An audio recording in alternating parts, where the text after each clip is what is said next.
දසුන් Shanaka Joffrey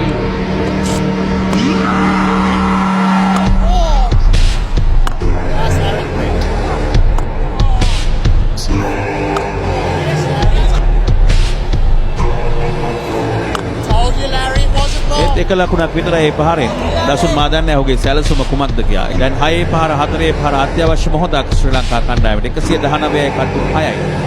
තරඟ කිහිපයක පටන්ම රිද්‍රාශීලීව උන් දසුන් ශානක නැමැති ප්‍රහාරකයා අවදි වුණා.